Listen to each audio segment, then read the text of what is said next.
Hai, betul tu. Soalan cari matriks songsang bagi negatif 3, negatif 1, 9, 4. Penyelesaian 1/A ditolak BC, D negatif B, negatif C, A.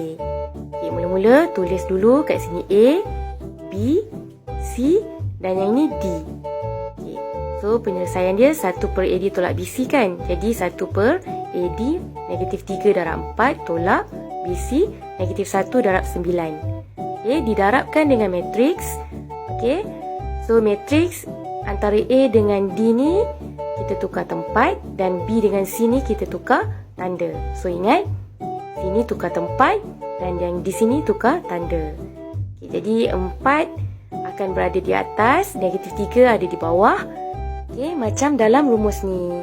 Kemudian antara B dengan C kita tukar tanda. Negatif 1 jadi 1, 9 jadi negatif 9.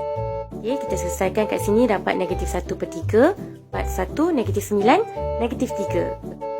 Jadi yes, sekarang nombor dekat luar negatif 1/3 perlu didarabkan dengan semua unsur yang ada dalam matriks.